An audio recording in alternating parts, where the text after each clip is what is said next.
یا صحت مند جنت میں جائیں گا یا بیمار جنت میں جائیں گا. اللہ تعالیٰ جانچنا چاہتا ہے کہ اگر میں اس کو امیر بنایا تو قرآن کا اصول ہے اس کو زکوٰۃ دینا چاہیے. 2.5% اپنے نصاب سے زیادہ جتنا پیسہ اس کے پاس ہے, 85 گرام سونا سے زیادہ پیسہ ہے, 2.5% اس کو ہر سال, ہر قمری سال اس کو دینا چاہیے زکوٰۃ میں.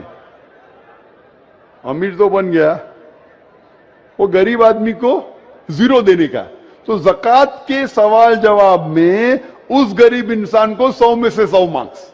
وہ امیر انسان شاید دیں گا ہی نہیں تو 0 مل گیا, بیچارہ فیل ہو جائے گا. یا ہو سکتا ہے کہ آدھا دیتا ہے تو کم مارکس ملیں گے. تو یہاں ہم بولتے غریب انسان, ارے بیچارہ کیا, اس کو 100 میں سے 100 مارکس مل گئے. زکوٰۃ میں اس کو 100% مارکس, وہ امیر انسان کے لیے امتحان ہے. اسی لیے اللہ کے رسول فرماتے کہ غریب انسان کو جنت جانا اور آسان ہے بنسبت امیر کو. اور جتنے صحابہ جو امیر تھے ان سے پوچھتا زیادہ ہوں گی. صحابہ تھے, اللہ کے رسول کے قریب تھے, پھر بھی ان کی پوچھتا زیادہ ہوئی. اللہ نے پیسے دے, کیا کیا اس کا تم نے؟ آپ سمجھ رہے نا. تو اسی لیے اللہ تعالیٰ ڈفرینٹ لوگ کو ڈفرینٹ طریقے سے ٹیسٹ کرتا ہے. کچھ آدمی کو اچھی صحت دیتا ہے, کچھ آدمی کو بیمار بناتا ہے. ابھی ایک انسان ہے جو شادی کرتا ہے, دونوں میاں بیوی اللہ کو مانتے ہیں, اچھے کام کرتے, ان کا بچہ پیدا ہوتا ہے وتھ کنجنائٹل ہارٹ ڈیزیز, دل کی بیماری سے پیدا ہوتا ہے. ابھی وہ بچہ پیدا ہوا, 2 دن کا بچہ ہے, اس کو دل کی بیماری کیوں؟ اللہ تعالیٰ ٹیسٹ کر رہا ہے اس کے ماں باپ کو. قرآن کی آیت ہے کہ تمہارے بچے, تمہاری دولت تمہارے لیے امتحان ہے, ایک فتنہ ہے.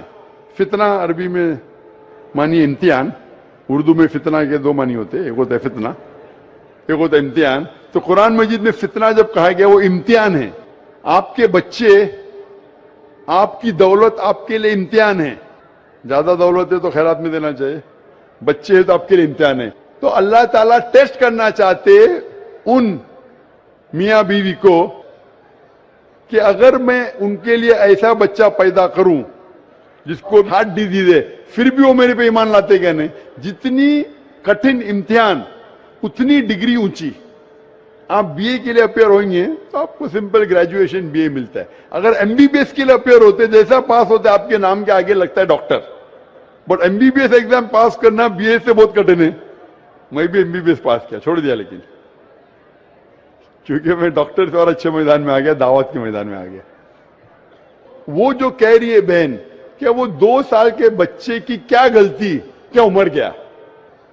کبھی بھی کچھ بھی پریشانی کسی انسان کو آتی ہے تو 2 چیز ہو سکتی ہے.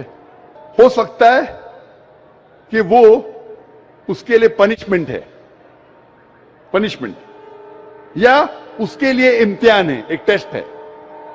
اگر مشکلات پیش آتی ہے ہو سکتا ہے کہ وہ سزا ہے اس کے لیے یا امتحان ہے. اگر وہ انسان صحیح راستے پہ ہے تو اس کے لیے امتحان ہے, اگر غلط راستے پہ تو اس کے لیے سزا ہے. تو ہر انسان کو جب بھی مشکلات پیش آتی ہے اسے اپنے گریبان میں جھانک کے دیکھنا چاہیے, میں کچھ غلطی کر رہا ہوں کیا نہیں, میں قرآن و حدیث کے مطابق چل رہا ہوں کیا نہیں. اگر چل رہا ہوں تو بولنا الحمدللہ یہ میرا امتحان ہے, اگر نہیں چل رہا ہوں تو بھائی چلنا شروع کر. اسی طریقے سے کچھ بھی اچھی چیز زندگی میں ہوتی وہ 2 ہو سکتا ہے, ادھر یہ ریوارڈ ہے, ریوارڈ, یا آپ کے لیے ٹیسٹ ہے.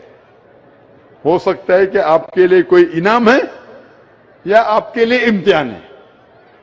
تو یہ جو ٹیسٹ ہوتا ہے, ایک انسان کار ایکسیڈنٹ میں مر جاتا ہے تو اللہ تعالیٰ بولتا ہے یہ انسان کا ٹیسٹ ہے 40 سال کے لیے. 40 سال جو پورا ہو جاتا ہے اس کا ٹیسٹ ختم, گھنٹی بچ جاتی, وہ ایکسیڈنٹ میں مر گیا.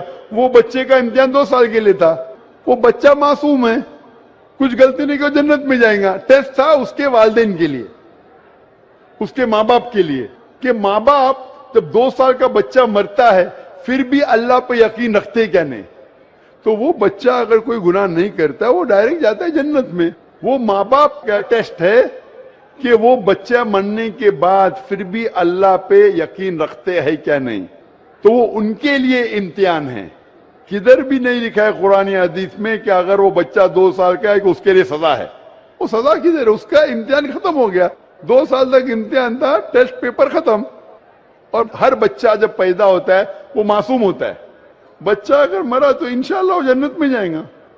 بڑے ہونے کے بعد جب اللہ آپ کو ذہن دیتا ہے, آپ کو سوچنے کی قوت دیتا ہے, آپ ڈیسیشن خود لے سکتے ہیں, پھر اگر آپ غلطی کیے تو آپ ذمہ دار ہے, اگر اچھے کام کیے تو آپ ذمہ دار ہے. اسی لیے جب آپ بالغ ہوتے ہیں تو پھر آپ پہ ذمہ داری ہوتی ہے کہ آپ اللہ سبحانہ و تعالی خدا ایشور کی بات پہ عمل کر رہے ہیں کیا نہیں.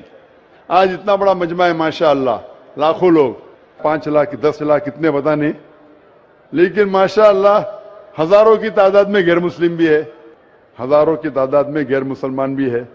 آپ نے میرا پیغام سنا. ابھی آپ جب گھر جائیں گے تو آپ سے پوچھ بھی ہوئیں گی نا اوپر سے کہ آپ نے پیغام سنا, عمل کیا کہ نہیں. اگر پیغام صحیح نہیں لگا تو سوال کیوں نہیں پوچھے, اگر صحیح لگا تو عمل کیوں نہیں کیے. تو اس طریقے سے اللہ تعالیٰ امتحان لیتا ہے لوگوں کا. اگر پیغام سننے کے بعد پھر بھی آپ عمل نہیں کرے تو آخرت میں آپ جواب کیا دیں گے؟ آپ یہ نہیں بول سکتے نا مجھے کسی نے نہیں کہا. وہ تھا ایک ذاکر آدمی جو تھا, بمبئی سے آیا تھا, اس نے تو کہا, تو آپ نے کیوں نہیں اس کے اوپر عمل کیا؟ اگر اس کا پیغام غلط تھا تو کیوں نہیں اسے پوچھا؟ تو میں میرا پیغام پہنچانے کے علاوہ آپ کو موقع دیتا ہوں بھائی پوچھنے کے لیے, آپ پوچھ سکتے, تو میری ذمہ داری پوری. فذکر انما انت مذکر. اللہ تعالیٰ کہتے ہیں کہ رسول سے چیپٹر نمبر 88 سورہ غاشیہ میں ورس نمبر 21-22, فذکر انما انت مذکر. آپ کا کام ہے پیغام پہنچانا, ہدایت دینا اللہ کے ہاتھ میں, تو میں صرف پیغام پہنچا رہا ہوں. تو اس بچے کی کوئی غلطی نہیں, نہ اس نے کچھ گناہ کیا. وہ ٹیسٹ ہے, امتحان ہے اس کے والدین کے لیے. جس طریقے سے قرآن میں کہا گیا ہے کہ آپ کے بچے, آپ کی دولت آپ کے لیے امتحان ہے. خوب دھیان سے کوشچن.